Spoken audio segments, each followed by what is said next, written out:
और सीधे आपको लेकर चलते हैं लखनऊ, जहां पर सीएम योगी आदित्यनाथ लालजी टंडन के कार्यक्रम को संबोधित कर रहे हैं। मैं विनम्र श्रद्धांजलि अर्पित करता हूं।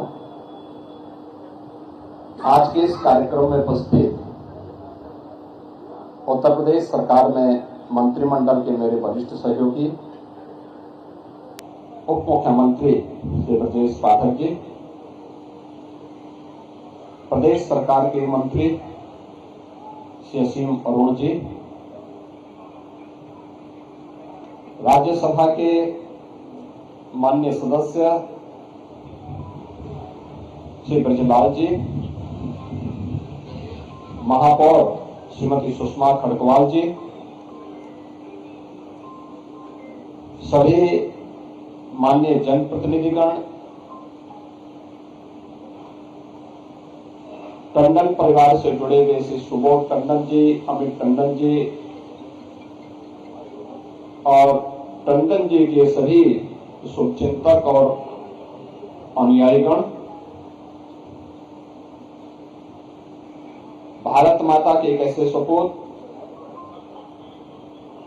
जिन्होंने लखनऊ प्रदेश और देश की राजनीति में लगभग 7 दशक तक अपनी एक मजबूत पहचान बना करके रखी है। बहनों और भाइयों, कठिन होता है सार्वजनिक जीवन में सम और विषम परिस्थितियों का सामना किए बगैर एक पार्टी, एक विचारधारा और जीवन भर राष्ट्रवाद के मूल्यों का अनुसरण करते हुए लगातार कार्य करने की एक निष्ठा। अगर आप देखेंगे स्वर्गीय लालजी टंडन जी के व्यक्तित्व में और उनके कृतित्व में सब दिखाई देता है। 7 दशक तक वे किसी न किसी रूप में लखनऊ में, प्रदेश में और देश की राजनीति में उनकी एक प्रभावी उपस्थिति रही। याद करना, जब भी व्यक्ति अपने मूल्यों और आदर्शों से अपनी मर्यादाओं का पालन करते हुए आगे बढ़ता है तो उसे शिखर तक पहुंचने में भी देर नहीं लगती।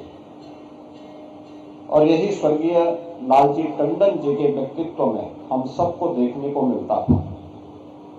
लखनऊ में एक सामान्य कार्यकर्ता के रूप में, एक स्वयंसेवक के रूप में,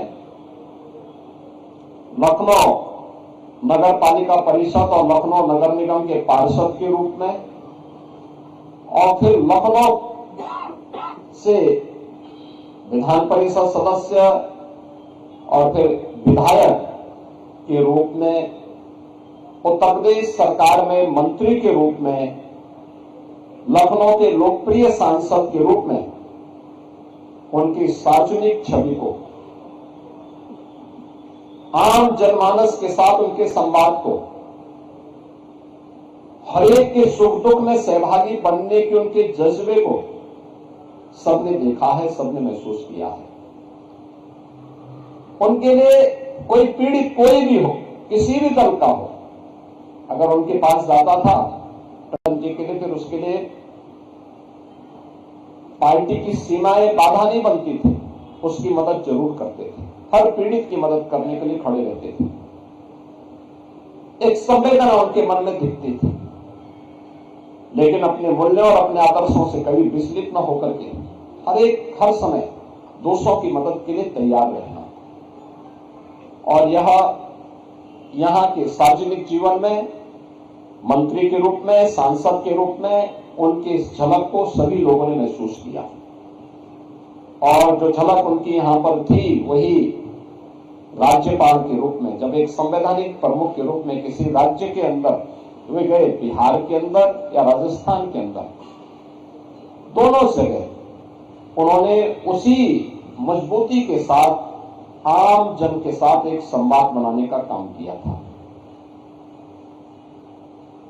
अपने उत्तरदायित्वों का निर्वहन भी किया और उन दायित्वों का निर्वहन करते हुए भी चाहे वह भोपाल में रहे हो, मध्य प्रदेश में, या फिर पटना में रहे हो, बिहार में, दोनों स्थानों पर रह करके उन्होंने पूरी ईमानदारी के साथ वहां के कार्यकर्ताओं से भी, जनता जनार्दन से भी, प्रत्येक दल के साथ भी बेहतर और मधुर संबंध बना करके अपने उस संवैधानिक उत्तरदायित्वों का निर्वहन करने का काम किया। और अपने उत्तरदायित्वों का निर्वहन करते हुए राजभवन जनता के द्वार इस अभियान के साथ जुड़ करके उन्होंने इस व्यवस्था को एक मजबूती प्रदान करने का काम किया। आज सरदेव टंडन जी की 90वीं जयंती है। स्वाभाविक रूप से लखनऊ वासियों के लिए, प्रदेश वासियों के लिए और बिहार और मध्य प्रदेश में जहां राज्यपाल के दायित्व का निर्वहन करते हुए उन्होंने अपनी सेवाएं दी, उन सभी के लिए टंडन जी का व्यक्तित्व और कृतित्व आज भी एक नई प्रेरणा बनी हुई है।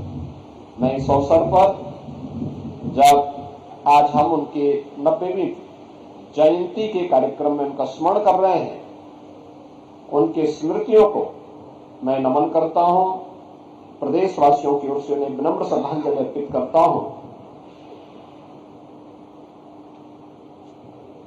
स्वर्गीय टंडन जी के अकस्मात निधन के कुछ ही समय के बाद उनके पुत्र और प्रदेश सरकार में मंत्रिमंडल के मेरे अभिन्न सहयोगी रहे श्री आशुतोष टंडन जी, गोपाल जी भी नहीं रहे। इसे हम विडंबना कहें या फिर एक विधाता की एक लीला कहें, लेकिन कितनी सहजता के साथ, कितनी सरलता के साथ हर एक व्यक्ति को अपने साथ जोड़ने की एक सामर्थ्य अपने पिता के उन गुणों को लेकर के वे आगे बढ़ते रहे। आज वे भी हमारे बीच में नहीं है। मैं इस अवसर पर श्री आशुतोष टंडन गोपाल जी को भी विनम्र श्रद्धांजलि अर्पित करता हूं और टंडन परिवार को इस बात के लिए आश्वस्त करता हूं कि पार्टी भी और सरकार भी उनके साथ में है, लखनऊ वासी उनके साथ में है। टंडन जी के अनुयायियों की एक लंबी फेहरिस्त है, एक लंबी सूची है। उन सभी को टंडन जी से जुड़े हुए मूल्यों और आदर्शों के साथ आगे जोड़ करके रखने की आवश्यकता है। इस अवसर पर मैं पूरे परिवार के प्रति अपनी संवेदना भी व्यक्त करता हूं और स्वर्गीय लालजी टंडन जी को, स्वर्गीय आशुतोष टंडन जी को विनम्र श्रद्धांजलि अर्पित करता हूं। धन्यवाद। जय हिंद।